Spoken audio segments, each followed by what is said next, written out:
Boa tarde, meu irmão. Prazer estar aqui com você, onde nós estudaremos mais uma porção da Palavra de Deus. E a nossa temática dessa tarde é Tenho acesso a Deus.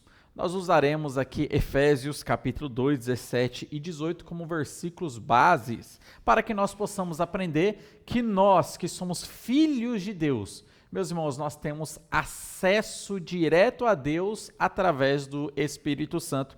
E é bom que você creia na palavra de Deus, porque Satanás ele vai trabalhar na sua mente para que você acredite nas mentiras de Satanás. E uma dessas mentiras é criar um Deus inacessível. Mas vamos para a palavra de Deus. O que diz Efésios 2, 17 e 18?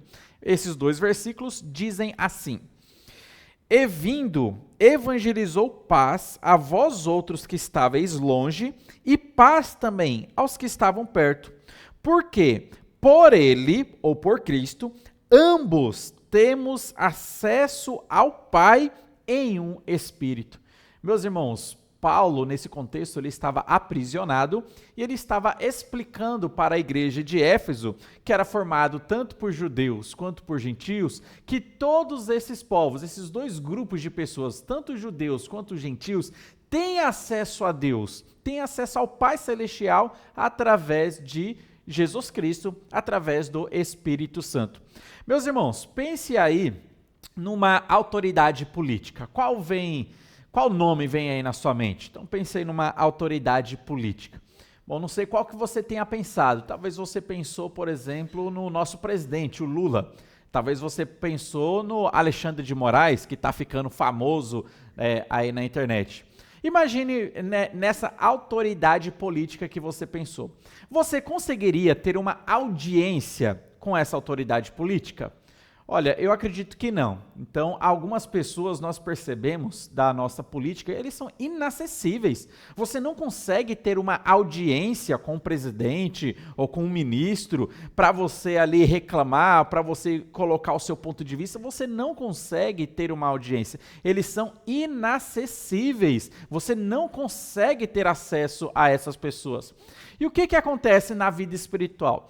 Às vezes nós transferimos essa ideia também para Deus, já que Deus está no trono, Deus é o maioral, Deus é soberano, está acima de todos. Muitas das vezes nós criamos uma mentalidade de um Deus inacessível, onde nós não conseguimos ter uma audiência com Deus, onde Deus ele não nos escuta, onde Deus ele não vai perder tempo conosco, um Deus inacessível. Alguns chegam até a criar uma ideia de um deísmo. Então, não sei se você sabe o que é deísmo. Existe primeiro, vamos dizer assim, o teísta. Eu sou um teísta. Eu acredito que Deus existe, Ele fez todas as coisas e Ele é um Deus pessoal. Existe um outro grupo que são os ateístas. Então, perceba, teístas, e agora acrescenta o A, ateístas. São aquelas pessoas que não acreditam na existência de Deus. Mas existe um outro grupo que são os deístas, o que eu estou falando aqui. Os deístas são aqueles que acreditam que Deus existe, Ele fez todas as coisas, mas Ele abandonou a sua criação. Ele não é um Deus presente. Ele é como se fosse um relojoeiro que construiu um relógio, deu corda nesse relógio, deixou o relógio funcionando e foi embora. Olha só, saiu de cena. Então, os deístas, eles acreditam nisso. Evidentemente, não está de acordo com a palavra de Deus, mas eles acreditam que Deus ele fez todas as coisas, fez o mundo, deixou o mundo em funcionamento e zarpou. Foi embora, não está presente. Meu irmão, nós vamos aprender que o deísmo não é correto. Nós vamos aprender que Deus ele é acessível, sim. Nós não devemos acreditar num Deus que é inacessível. Vamos ver aqui o que a Bíblia diz sobre essa questão de ter acesso a Deus. Será que eu, apesar da minha insignificância, apesar dos meus pecados, será que eu tenho acesso a Deus?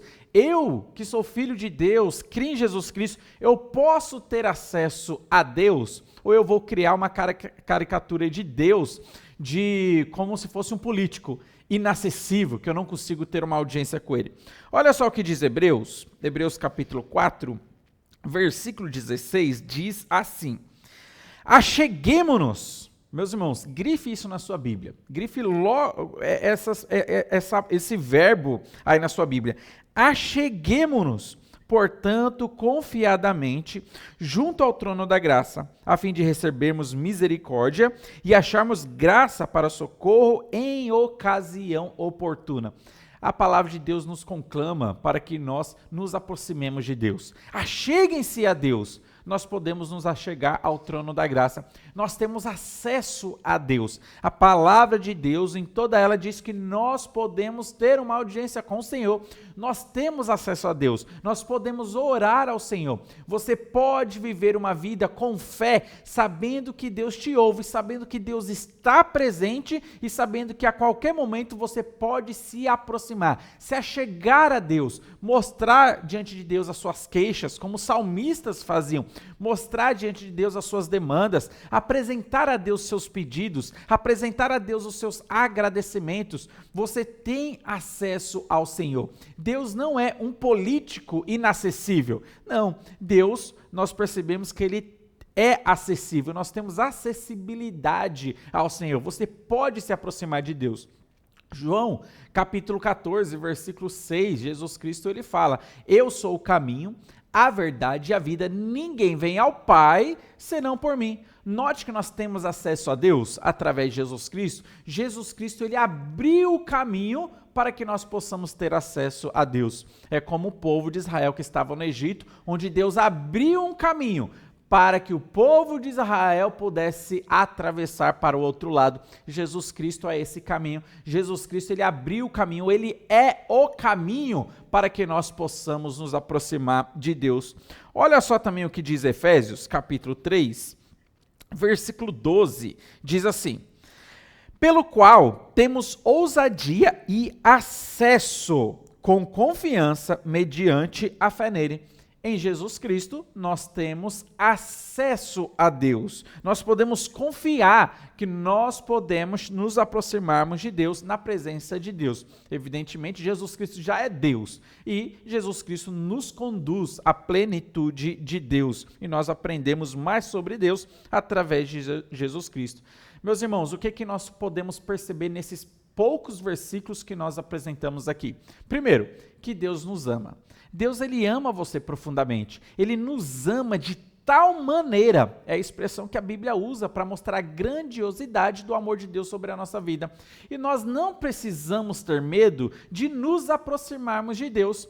Olha, talvez eu teria receio ou teria algum tipo de medo de me aproximar de alguma autoridade política. Ainda mais se essa autoridade política fosse uma autoridade que quer dominar tudo, ter todo o poder, né? Talvez eu me aproximaria evidentemente com um certo temor, com um certo medo, mas a Bíblia nos ensina que nós devemos sim temer a Deus, mas nós não precisamos ter medo de aproximar-se de Deus. A Bíblia nos ensina que o amor perfeito de Deus lança fora todo o medo. Isso está lá nas cartas de João. O perfeito amor lança fora todo o medo. Quando eu aprendo sobre o perfeito amor de Deus sobre a minha vida, os meus medos podem ir embora. Os meus medos são arrancados. Eu aprendo que eu tenho acesso a Deus, evidentemente, com reverência, evidentemente, com temor, evidentemente, com respeito. Só que eu não preciso mais ter medo de Deus, porque eu estou enxergando o amor perfeito de Deus sobre a minha vida. Lógico, meus irmãos, nós devemos também aqui pautar uma questão sobre uma vida pecaminosa. Deus, ele não vai nos aceitar com os nossos pecados. Deus, ele não vai nos aceitar, ou nós não teremos uma audiência diante de Deus, nós não teremos acesso a Deus se eu tenho uma vida pecaminosa, se eu tenho uma vida onde eu não me arrependo dos meus pecados, se eu tenho um estilo de vida pecaminoso onde eu estou obstinadamente cometendo pecados e não quero me arrepender desses pecados, não quero abandonar esses pecados. Olha, a Bíblia vai me ensinar que Deus é santo, que Deus é puro, ele é tão puro de olhos que ele não pode contemplar contemplar o mal. A palavra de Deus fala que os nossos pecados fazem separação entre nós e o nosso Deus. Os nossos pecados fazem com que Deus não ouça as nossas orações. E isso não significa que Deus está surdo ou Deus está mudo para não responder às nossas orações. É o meu pecado que está me separando de Deus.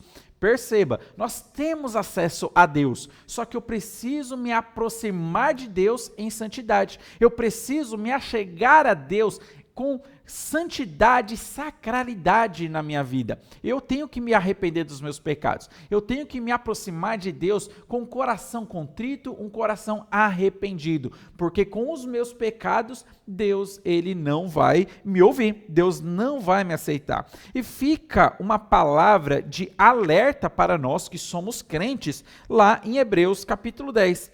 Olha só o que diz Hebreus capítulo 10.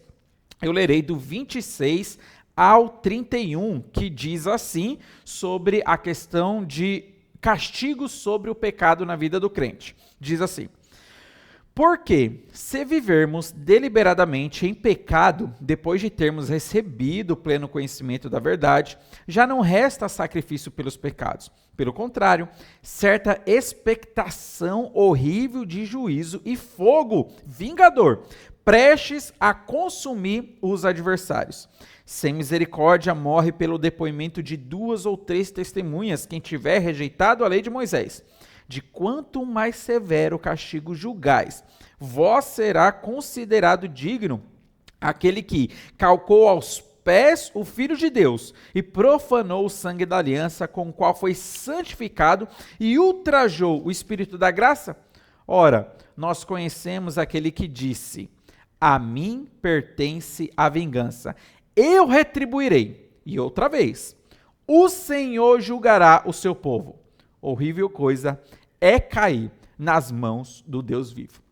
Meus irmãos, são palavras pesadas. É um texto pesado que se aplica para a vida do crente. O texto aqui ele não está falando sobre uma possibilidade de perder a salvação. Não, o texto não está dizendo isso. A Bíblia toda não diz isso, né? Então nós temos segurança eterna. Todo crente em Jesus Cristo, ele vai ter segurança eterna. Ele não tem a possibilidade de perder a salvação dependendo de um pecado que ele tenha cometido. Não, a Bíblia descarta essa possibilidade. O que esse versículo está falando? É um versículo severo, é um texto severo, é um texto pesado, um texto de castigo. O versículo está dizendo para crentes aqui. Então, os crentes que já têm a Jesus Cristo como Senhor e Salvador da sua vida, se ele comete pecado, ele vive deliberadamente nesse pecado, não quer se arrepender desse pecado, o que sobra para ele? Qual a expectação, a expectativa que ele tem? Olha, se ele vive no pecado, não fique pensando que Deus vai amansar ele. Não, o que ele pode esperar é a mão de Deus pesando sobre a vida dele. Olha, é uma certa expectativa de fogo, ardor sobre essa vida. É o que o versículo está falando. Horrível coisa é cair nas mãos do Deus vivo. Meu irmão, aqui está falando sobre o castigo que Deus traz para os crentes, os seus filhos que vivem em pecado. Bom, esse castigo ele pode se manifestar de várias maneiras. É Deus quem dá o castigo, é Ele quem escolhe o castigo. Para uns, Deus traz o castigo até da penalidade da morte, como, por exemplo, Ananias e Safira. Lembra desse caso? Ananias e Safira, em Atos capítulo 5, eles mentiram ao Espírito Santo, não se arrependeram desse pecado que eles tinham cometido. Essa mentira se tornou pública para muitas pessoas.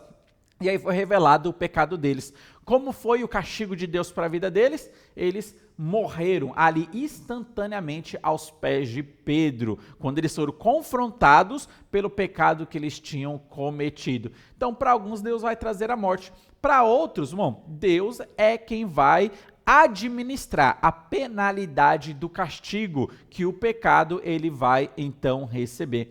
Meus irmãos, o que fica de alerta para nós mediante esse texto e estes versículos que nós lemos?